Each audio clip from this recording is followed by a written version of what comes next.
Okay, Sabah al-Khair. We would like to start our first session, please. Can you take your seats, take your cup of coffee, water, whatever. Like it's kind of technology miracle maybe, or kind of bottom on the time machine that brought me here out of the screen. So I'm here to introduce our first speaker, Michael Shenkar, who is an associate professor of pre-Islamic Iranian studies at the Hebrew University of Jerusalem.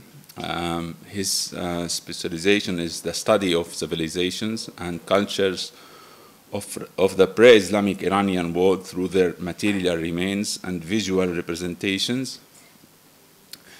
His research interests compass the archaeology, art, and religions of pre-Islamic Iran and Central Asia, including Zoroastrianism with a particular focus on religion iconography, the culture of the Eurasian nomads, the Sogdian civilization, and the Silk Roads. He is a co-director of the excavations of the Sogdian town of Sanjar Shah in northern Tajikistan, and we will hear about Sanjar Shah from Michael. Please. Well, good morning. Thank you, Tawfiq, for the introduction. Thank you very much for coming early to hear and to see some Central Asian archaeology. I will speak today about our recent excavations at the Sogdian site of Sanjar Shah. The site of Sanjar Shah is situated 12 kilometers to the east of Panchikanth in northwestern Tajikistan.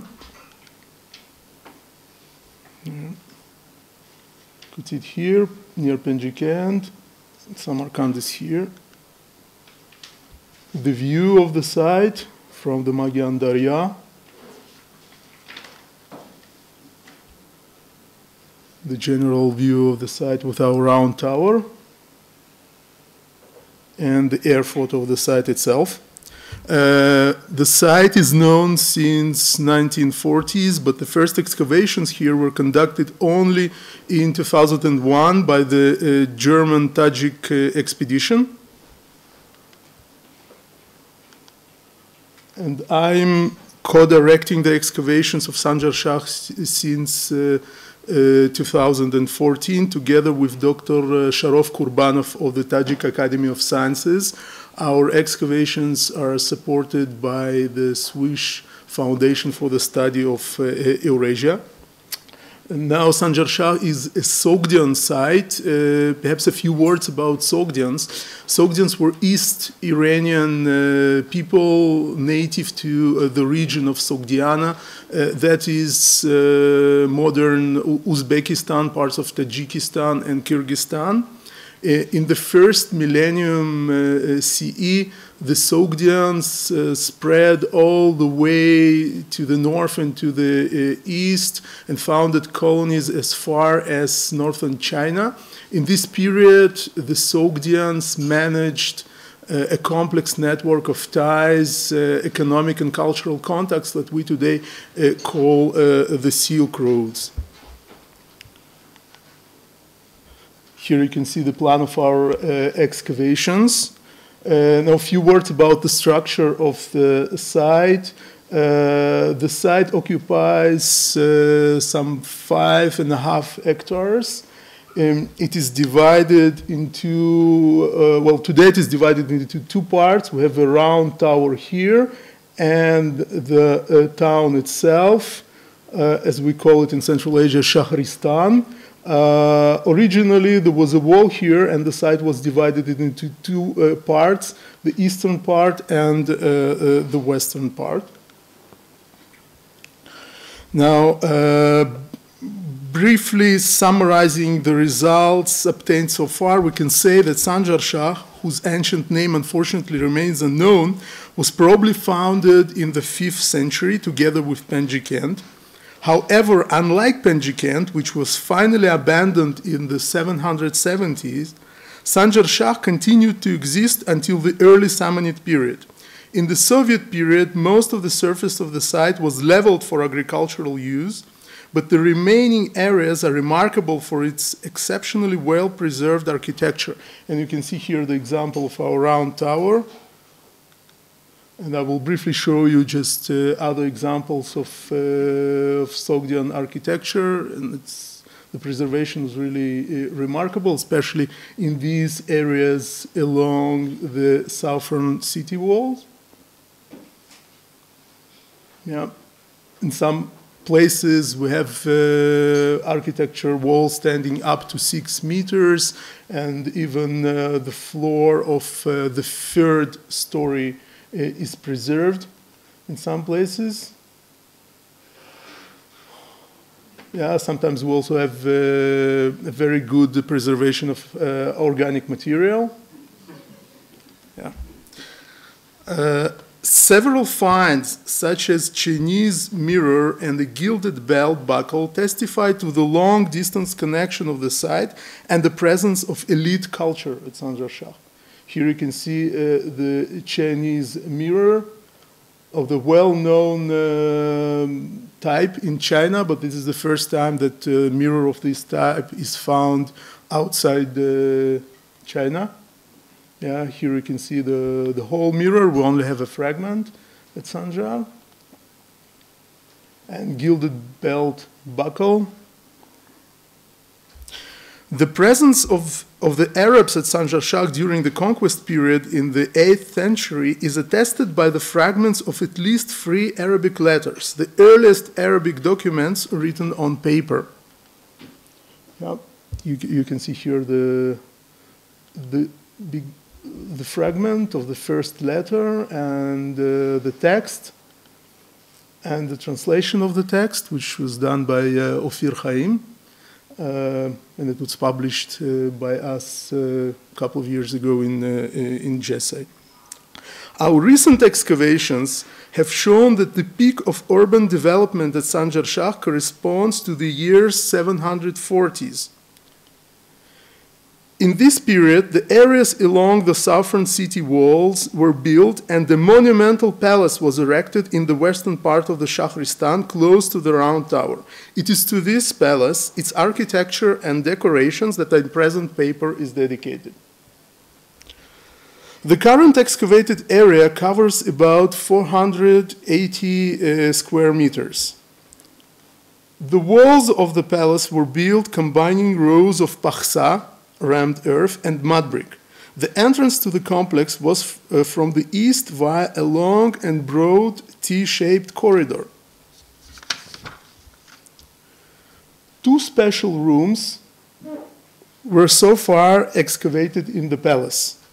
Such rooms, which are called in Sogdian archaeology reception halls, are a particular feature of Sogdian urban architecture.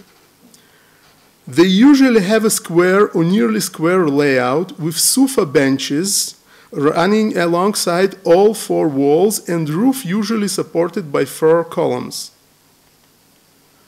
You see the reconstruction here. Reception halls, which were often lavishly decorated with beautiful paintings and carved wood, were where the house lord, an important member of city's civic community, received his guests, and they were also the venue for banquets and other performances, such as recitations of epic poetry.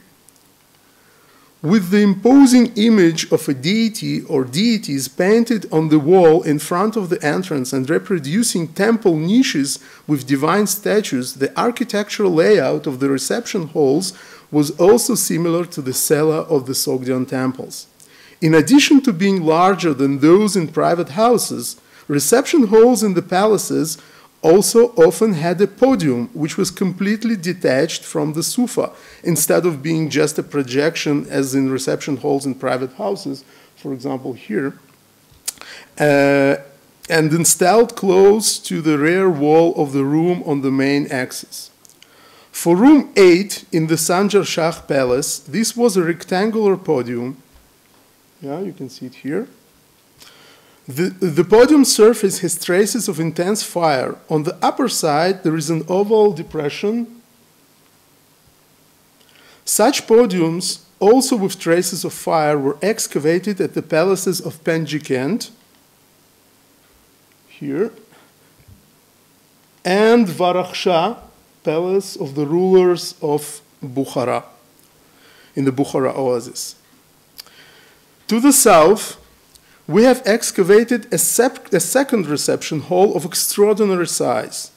It is almost square, covering an area of some 186 square meters.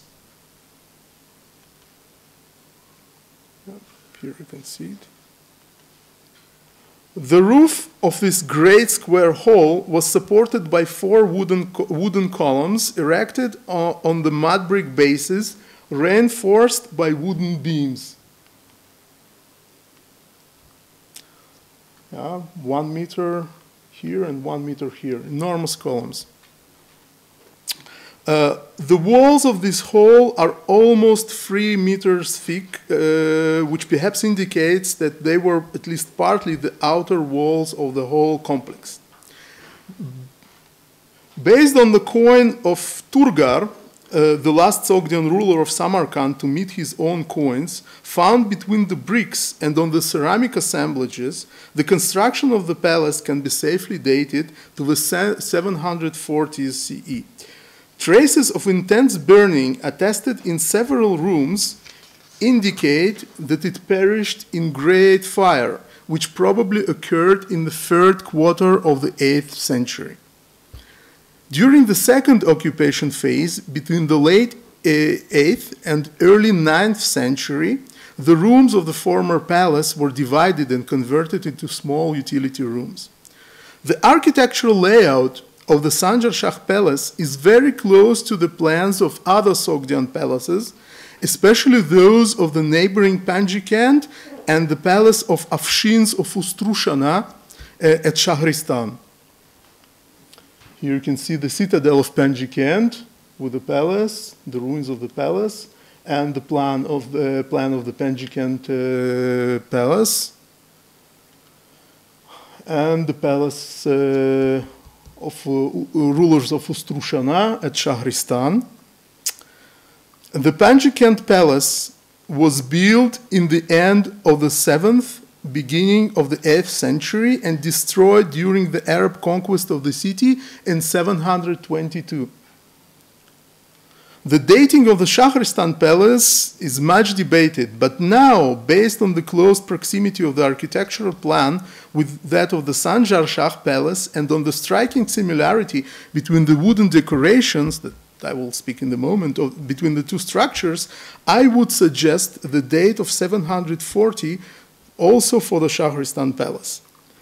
A Sogdian palace was in fact an outsized wealthy urban household reflecting the peculiar socio-political structure of the Sogdian society, where rulers were elected by the self-governed civic community and could be deposed by it. One of the distinctive features of the Sogdian palaces is the dense concentration of reception halls which form a single block around a richly decorated T-shaped corridor of impressive dimensions. You see the reception halls here and the T-shaped corridors at Shahristan, the T-shaped corridor here at Sanjar, and the arrangement of the reception halls. This was similar to a sort of bel étage. The arrangement of the rooms is not symmetrical, and there is no axis, which is a major difference between the Sogdian palace architecture and the Sasanian one or early Muslim architecture. All known Sogdian palaces had more than 2 reception halls. Panchikanth Palace has 1 large throne room and 2 lesser, almost identical reception halls. 1 large throne room and 2 smaller reception halls. There were 3 reception halls also in the Shahristan Palace, 1 larger and 2 smaller ones, here and here. Palace in the village of Kum in the upper Zarafshan, in the mountains, which probably belonged to Devashtich, the last ruler of Panchikanth, also had 3 throne rooms, as well as the palace of rulers of Bukhara at Varakhsha, which we already mentioned here and here. It is remarkable that in all these cases, the lesser reception halls are square, but the large main throne room is rectangular. However, the largest throne room of Sanjar Shah is almost square. Moreover, this room appears to be the largest known square reception hall in Sogdian architecture. The major difference so far between the Sanjar Palace and the other known Sogdian palaces is the absence of the rectangular throne room. Throne rooms at Panchikanth and Shahristan had a niche in the main wall where the throne was placed, while no such niche is attested in the Great Square Hall at Sanjar. Yeah, you can see the special niche in the front hall in Panchikanth Palace. Therefore, the Great Square Hall at Sanjar was probably not the throne room of the palace. Since at Panchikanth, Shahristan, and Kum, throne rooms are situated in the southwestern part of the palace, I think that the main throne room of the Sanjar Shah Palace is yet to be found, and it is probably situated in the still unexcavated area in the southwest. Now here. Like in all other palaces. Given the unprecedented size of the Great Square Hall, the size of the main rectangular throne room, if I'm correct, should be truly gigantic. The original decoration of the Sanjar Shah Palace consisted of figural wall paintings and carved wooden elements that were part of the ceiling and friezes running along the walls. Like in all Sogdian palaces, they were concentrated in the reception halls and in the main corridor that led to them. So far, 2 fragments of wall paintings were excavated in the palace, but unfortunately the state of preservation is very bad. It is only thanks to the highly professional work of our restorers that we were able to understand something of it. The first fragment was found in 2017 in the corridor. Only 2 blue lotus flowers on a long white stem are clearly visible on our fragment. You can see here the 1 and 2. One flower is fully open, while the second one is depicted as a flower bud. Yeah, here you can see the drawings of the 2 flowers. Black vertical lines could be legs of an animal, possibly a horse. There is a border of pearls framing the fragment, which is typical for the Sogdian paintings from the 7th century onwards. The second fragment, excavated last year in room 5, is also a fragment of a narrative composition executed on the black background. In the lower part of the painting, there is a border of roundels. Above it, there is a well-preserved lower part of a hind leg with a hoof of a horse, or perhaps a boar. Hope that you can see it here, the leg with the hoof.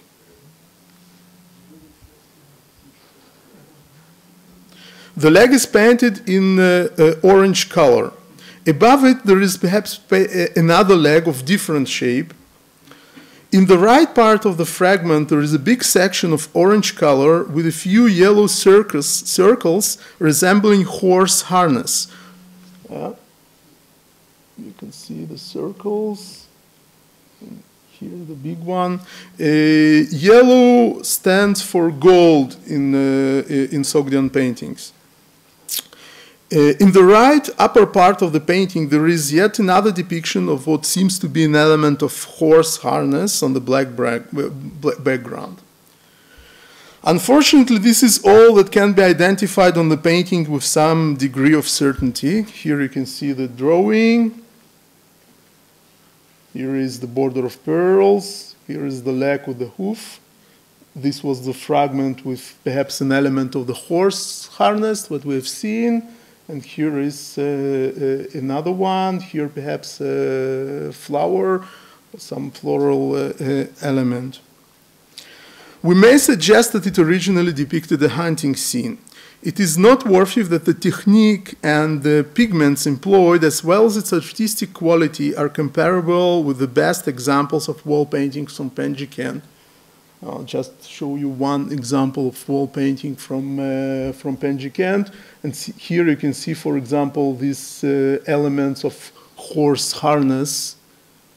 How do they look like when they are preserved together with the horse? And now to the carved wood. Overall, there are 20 fragments of carved beams and panels with geometric, floral, and zoomorphic designs. Yeah. Here they are in process of excavations.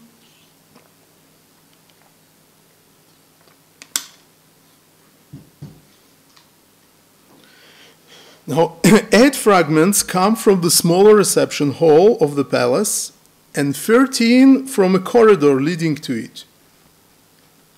Yeah, this is the reception hall with the postament and the fragments of the burned wood. The fragments from the reception hall from room 8 are remains of the wooden frieze that once decorated the upper part of the walls.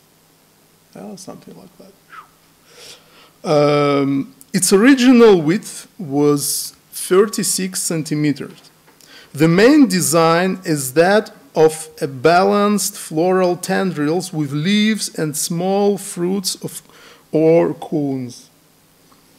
Here you can see it in process of excavation and a drawing.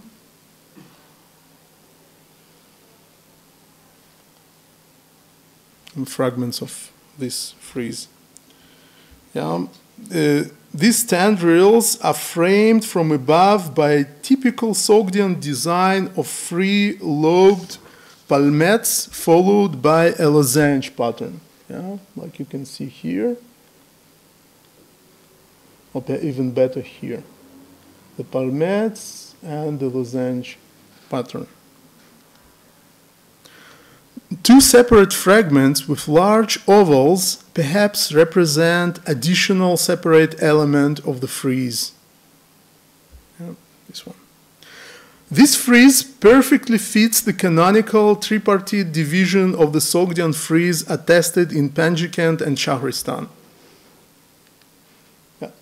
This, for example, comes from Panchikanth.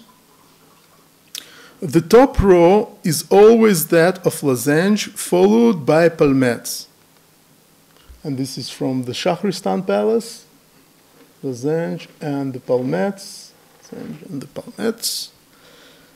The third largest row was usually reserved for floral design, which in some cases in Panchikanth and the Shahristan Palace is the same as on the Sanjar Shah frieze. And this is from Shahristan. Wooden fragments from the corridor include beams that obviously served as purlins. This is the corridor and the fragment of beams found on the floor. Their width is from 11 to 15 centimeters, and the longest fragment is 1 meter 25 centimeters long. Here you can see them in process of excavation.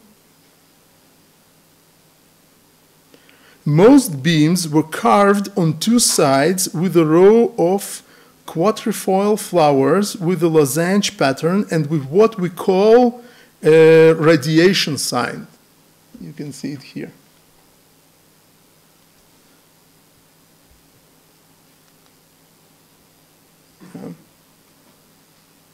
some are carved with flowers, lozenge, and this radiation sign. All these motifs are attested in Panchikanth, Shahristan, and at the sites of the upper Zarafshan, such as Gardani Hisor and Hisorak. You can see here examples from Hisorak, the upper Zarafshan Valley, where in dry climate, wood sometimes is preserved also when it is not burned. The resemblance between these examples and some of the patterns from Sanjar Shah is striking. It was already observed long ago that the decorative motifs of Panchikanth and Shahristan are almost identical, to the point that it prompts suggestion about one group of artisans or exceptional consistency in the tradition of Sogdian wood carving. Now the material from Sanjar Shah further emphasizes it. In addition, we have found 5 fragments of the frieze with crouching ibexes that decorated the upper part of the walls in the corridor. Here you can see it in process of excavation. And the drawing.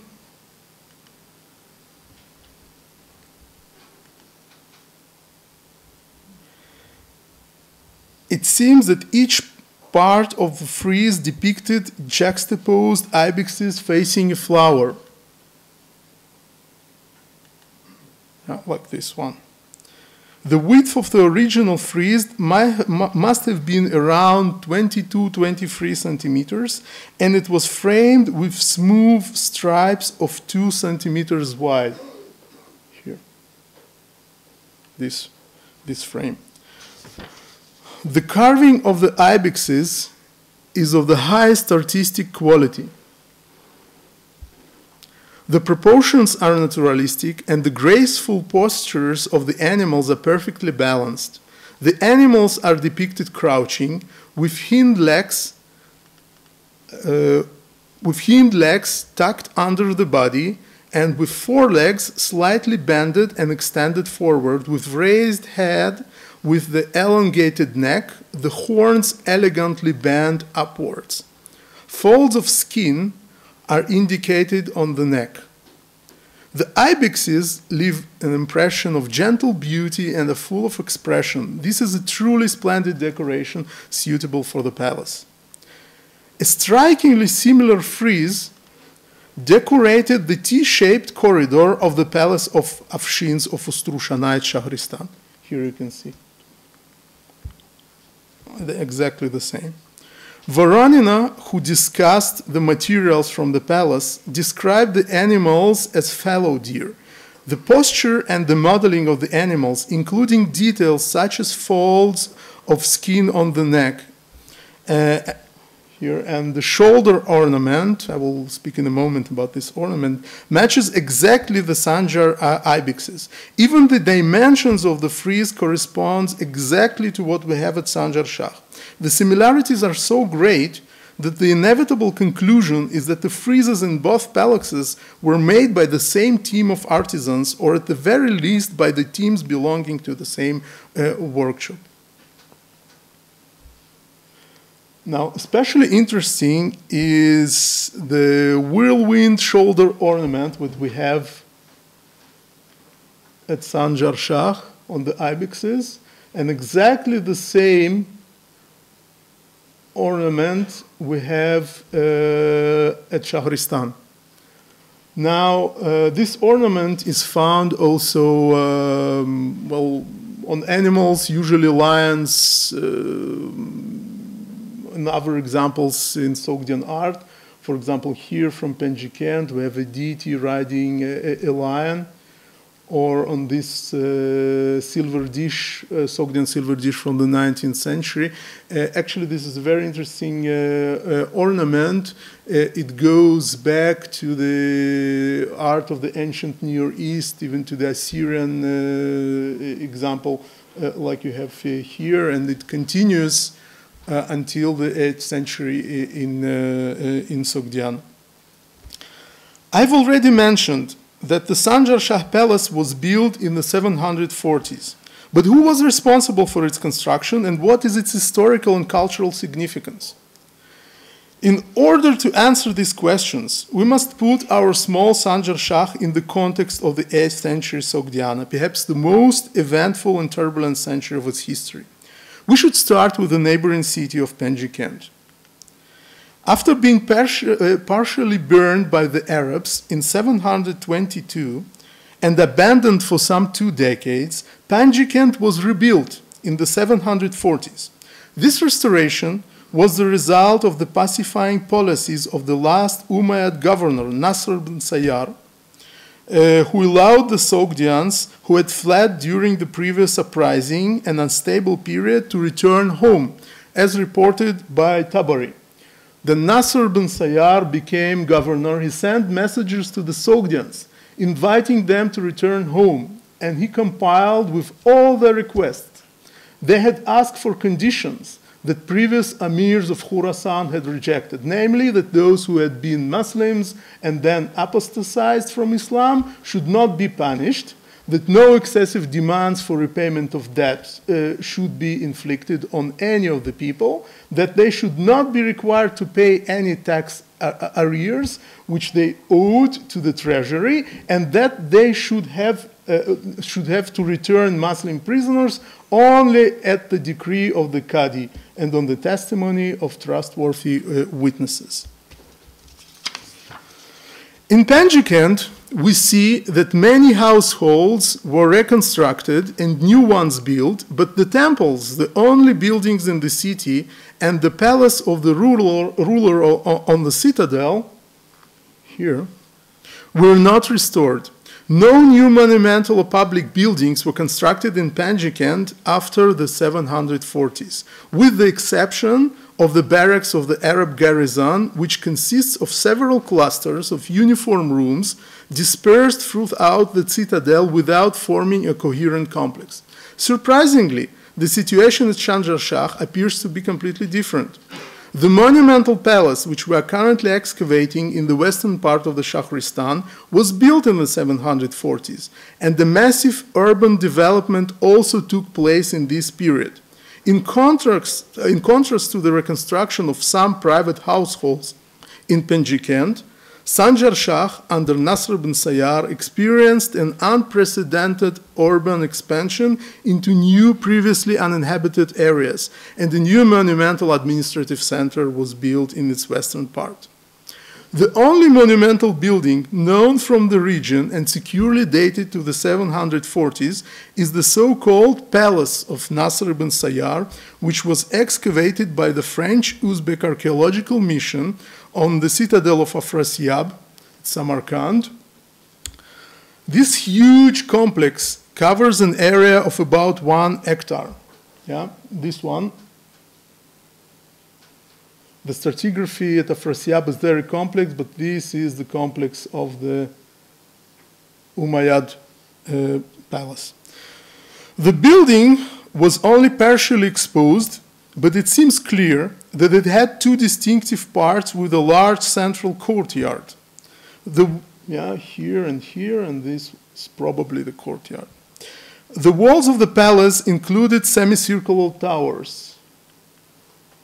Here, for example, here. Both the external and internal walls of the Afrasiyab complex were built combining rows of pakhsa and mud brick, which continues the Sogdian building tradition. But the rooms were paved with baked bricks, some of them bearing Arabic inscriptions. This is the earliest example of a massive employment of such pavement, which is rarely used in Sogdian pre-Islamic architecture.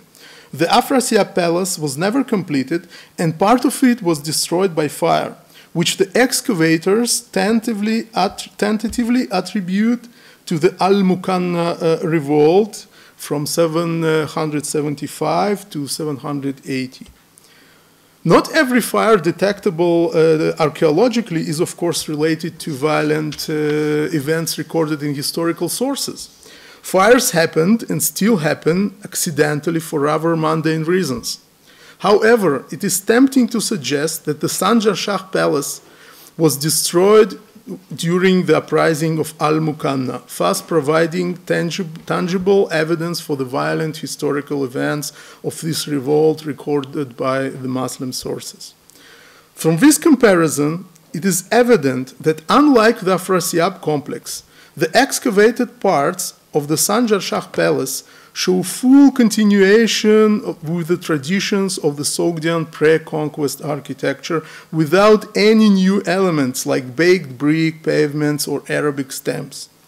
While these innovations in the capital Samarkand can be attributed to the direct involvement of the highest Arab officials present in the city, the architecture of the Sanjar Shah Palace is local, although the complex itself appears to be remarkably large for such a small site. To whom did it belong? Following the Arab conquest, Sogdian society underwent profound social upheavals. I have suggested elsewhere that the Arab conquest led to the dismantlement of the self-governing civil communities that played a pivotal role in the culture and economy of the Sogdian city-states, while many nobles were able to sustain their position and power and even increase it under the auspices of the new overlords. The barracks of the Arab garrison on the citadel appear to be the only public structure present in Panchikanth after 740. The partial repopulation of the city during the 740s most probably took place under the direct administration of the local Arab commander. The most impressive palatial structure, which, judging by its architecture, probably belonged to a local Sogdian noble, was constructed at Sanjar Shah. These findings indicate that in the 740s and thereafter, Sanjar Shah, rather than Panchikanth, became the seat of the regional Sogdian Dehqan, whose name unfortunately remains unknown, explaining the opulence of this relatively small site.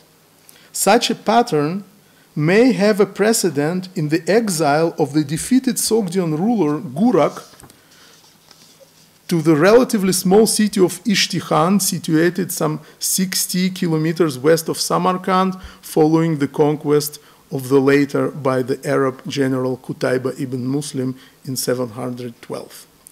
So this is our suggestion that about this palace, especially about the fact that the main throne room still remains to be found. I hope to go to Tajikistan this August, and we all hope that well, this suggestion will prove correct, and we will indeed find this main throne room, because judging and based on what we have in Panchikanth Palace, in Shahristan Palace, if the decoration of the lesser reception halls were usually, the wooden friezes were usually only with floral decorations, and the corridor had zoomorphic decorations, these large rectangular front rooms, they had numerous anthropomorphic decorations, so hopefully we're right, and hopefully something of it is preserved. So we'll see. And thank you very much.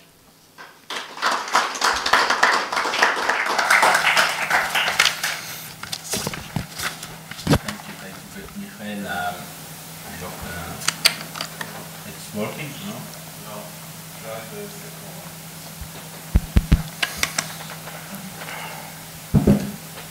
Thank you, Michael.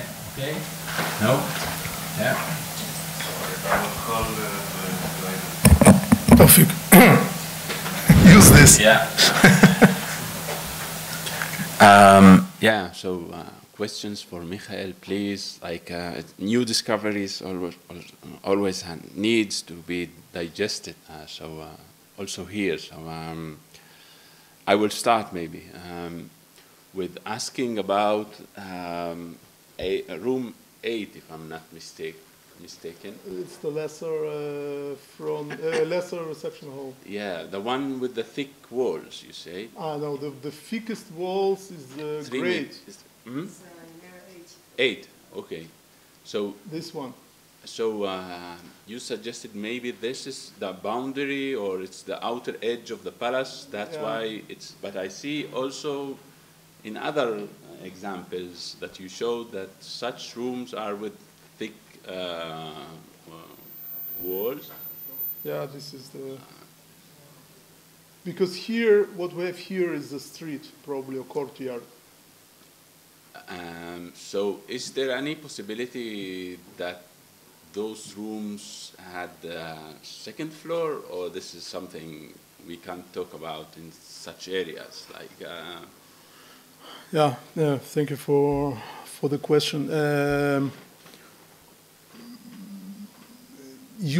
Usually in Sogdian architecture, we have 2 floors, even 3 floors.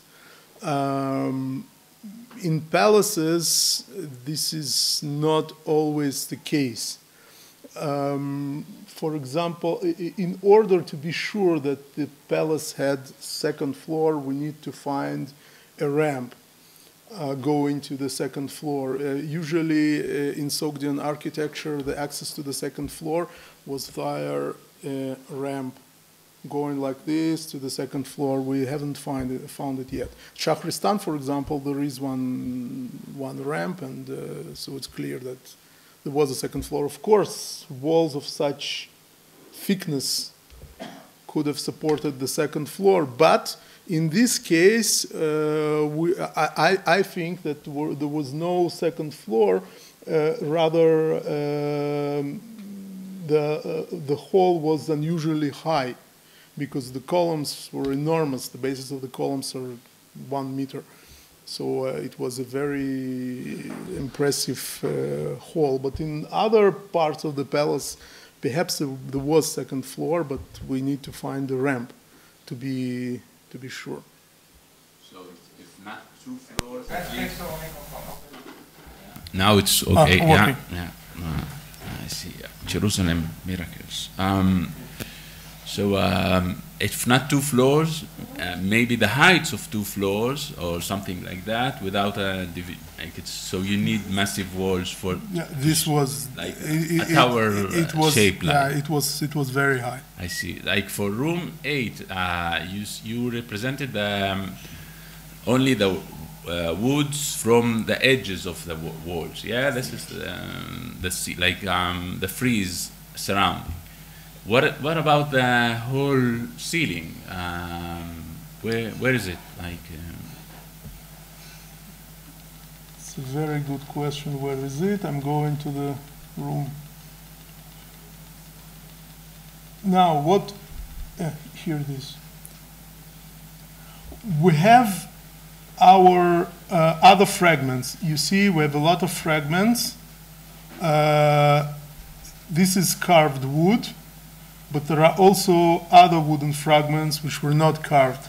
They were probably the remains of the wooden ceiling. If you want to see the examples, I'm sorry that I'm going quickly. I just want to find the reconstruction. Here, the reconstruction of the wooden ceiling in the Varach Shah, and here is the reconstruction of the another type of wooden ceiling in Panchikanth. All these elements were made from wood.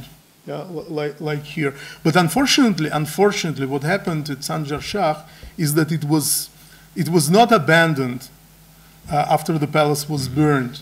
But we have this second building phase, the building occupation, and then they rebuilt the palace. You see all these walls. This is the second occupation of the second period, and it was divided. Yeah, here you see. Here you see the. This really explained because. Yeah, here you see the storage facilities, and they just cleared it and they threw most of it out. For example, this is the reason I'm completely sure that also this room had splendid wooden decorations which were burned, but they were all thrown out during the second building phase. Unfortunately. Yeah, this changed that the whole because I thought that you excavated really the destruction layer without any later interference. No, there are two phases. So you are lucky to find few remains of that. Which is historically significant because, Panchikanth, for example, was abandoned in the 770s. And that's it. And almost all the Sogdian settlements in the area were abandoned in the end of the 8th century. Actually, Sanjar Shah is the only example of Sogdian urban settlement in the region, which continues into the Samanid period. But the population, the economic activity of the population changed completely. I mean, the citizens became farmers. All these are utility rooms and storage rooms for grains. We have a lot of storage jars used for grains. And the kilns, they are from the later phases, right? Kilns. No, the pottery kilns. We have two pottery kilns. No, the pottery kilns are from the first, from the first phase. Yeah. So unfortunately, it was cleared. We only have the remains of what once was. It's impressive enough, so it's okay. Thank you. Michael, thank you so much. It's so impressive. I feel like almost obliging you to take me to your site. I volunteer. Yeah, I volunteer. Please quite come. impressive. So a few notes and lots of questions, but I won't really bother you with the technicalities. First, I think about the Chinese mirrors. I'm almost sure I know at least one Chinese mirror found at the excavations by Scanlon in Fustat. And in Beit She'an, I'm not sure they are actually Chinese or they are imitations of the Chinese style. So it's worthwhile checking. I think in Beit She'an, they might even have one Chinese and also a copy. So I think that's very interesting. But I'm trying to, now going back to your excavations, I'm trying to understand the palace that you're looking for from the time of Nasr ben Sayyār or one that was used by Nasr ben Sayyār. No, certainly it was not used by him, of course not. That's, so where do we have an idea what would be the style of this palace? It would be like a continuation of the Sogdian. Which one? The palace at Sanjar? The one that you're looking for. It would be like in Panchikanth, what you're showing us.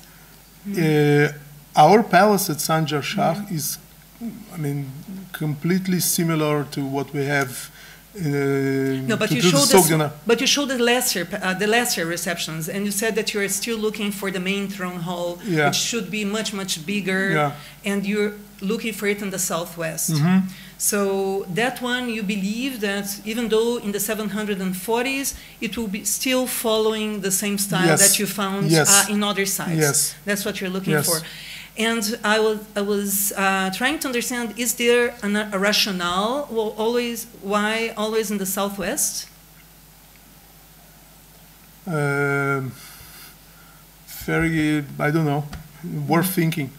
Yeah. But I mean, if we go regarding, I'll go to the palace in a minute. Just regarding what you said about the mirror.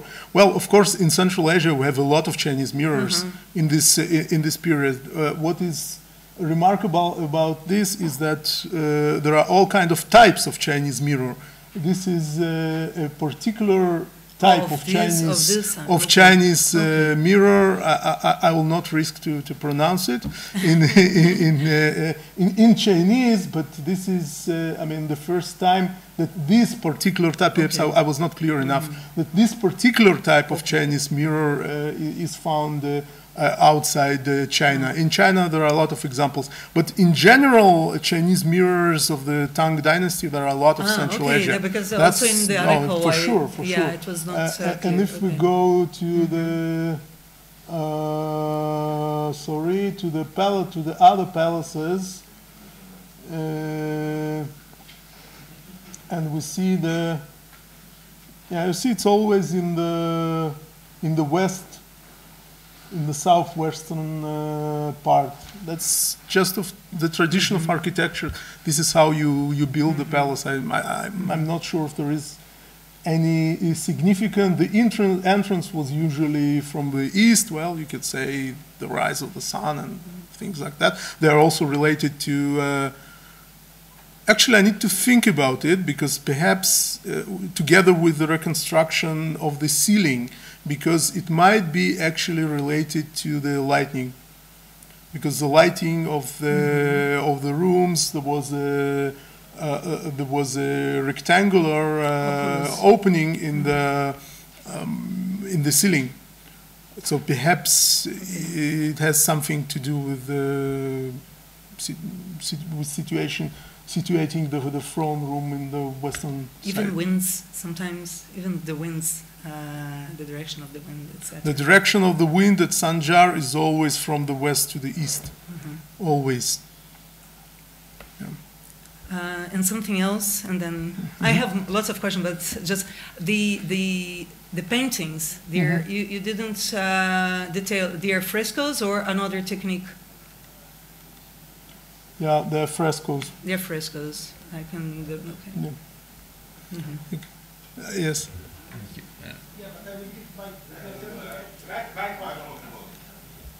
Microphone, please, if you can use. Yeah. Yes. Okay. It was a wonderful lecture. Thank you very much. Very, very, very interesting. I was interested in this shape in the figure of the lion. Of? The lion. The lion? Yeah. It was very interesting. It makes me to recall the description of Al-Mutanabbi, the famous poet of the 10th century, his description of the lion. And one of the verses he said, مَا زَالَ يَجْمَعُ نَفْسَهُ فِي زَوْرِهِ, that he collects his soul or himself in his breast. So it's like one spot. I do not know if it is like a well-known motif in the drawing and also in the poetry, but I would like to hear some observation or note about this motif. Yeah. Well, thank you. That's very interesting. As I mentioned, this motif goes back to ancient Near East. I mean, even to the Akkadian art. There is a discussion about it. Some think that it's a solar motif. Others claim that it reflects some physical peculiarities of the lion cubs. Then they are young, they really have this whirlwind motif of their fur on the shoulder. It seems like one spot, like one point in his body. Yeah, but what is interesting that usually it is associated with the lions at Sayyār and also at Shahristan. Well, we have. I think that we have ibexes, not lions. I think that you give a new explanation of Al-Mutanabbi verse. Yeah. So I am glad it was useful. Well, he was probably able to see it in the 9th century. Certainly, this is 9th century. But I must say that this type of motif, it persists even in the Mamluk period. Really? Some of Biber's lions has like a they star. also have it? And I also know a lion from, I'm trying to look for it, from Sinai, from the Darb al-Hajj, and it has also a lion with a star-like. So it persists in the lions. Yeah, I was, in the beginning, I was puzzled by these motifs. I thought, what is that? It's mark an artisan. Maybe it is a Tamga sign. Tamga is the sign of nomadic people. But no, after I've just found this motif appearing in Panchikanth on the lions, and it's really interesting. But thank you for the remark. Yes, I was not aware of these poetic descriptions. Thank you. That was supremely fascinating. So did I hear well that fragment on paper is the earliest Arabic inscription we know on paper? Yeah. Just okay. Okay, that's one thing. Now back to the ibexes. This crouching pose. Do we know it's of course omnipresent in Central Asian art, and what does crouching means? Are they resting? Or why animals are so often depicted in this pose? And then I have a completely different question on the returning Muslim prisoners. Only on the judgment of the Qadi, that looks very intriguing. Do you understand what is behind it? Yes. I'll start from the second question because it's shorter. It's a very interesting story about Nasr ibn Sayyār. When he was appointed the governor of Khorasan, the situation was terrible, was very bad in Sogdiana. So he put forward this policy of pacifying the Sogdians, and he was making all these concessions to the Sogdians, unprecedented ones. And Tabari records that there was heavy criticism. He was accused of all kinds of things, and he just submits to the infidels. And he answered, I'm here in Mavara Nahar, I'm fighting here for many years. If you knew about the Sogdians as much as I do, you would approve what I'm doing. I mean, if you knew, well, we should remember that by this time, the Arabs were fighting at Mavara Nahar already for nearly 100 years. And they made huge progress under Qutayba ibn Muslim. Then the whole region was conquered, but then it was immediately lost, and then there was a great shade of Turks who were coming and intervening in the affairs, and the Arabs, they even lost Samarkand, and they had to evacuate to Marv and flee to the south of the Oxus. It was very difficult. I mean, the campaign which the Arabs thought at Mavara Nahar was the longest and the hardest thought campaign of all the early conquest. I mean, just think they conquered all the mighty Sasanian Empire in 20 years, and it took them 100 years to conquer this small region of Sogdian city-state. It was finally conquered only under Abu Muslim. And also as a result, so this is the background. And Nasr ibn Sayyār was very, very experienced, and so this is why all these extraordinary measures. Regarding the posture, it's more complex. It actually goes back perhaps to the art of the Eurasian nomads. Nomadic Scythians in the steppe, the so-called animal style. Then we have deers depicted, but the pose is slightly different because they also have the forelegs tucked under the body. There's a lot of discussion about the meaning of this pose in animal style. Some think that it is the posture of a sacrificial animal to be sacrificed. I'm not sure, but yeah, maybe it is the descendant of, but we have here really a mature and self-confident and fully developed artistic style, but it is only ibexes and ungulates which are depicted in this way in Sogdian art.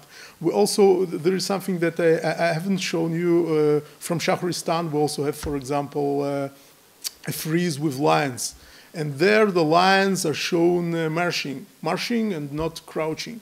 So it's only, yeah, so it's probably related to the art of the steps, but I need to think about it more. It's only last season that we've excavated that. So thank you very much. Thank you.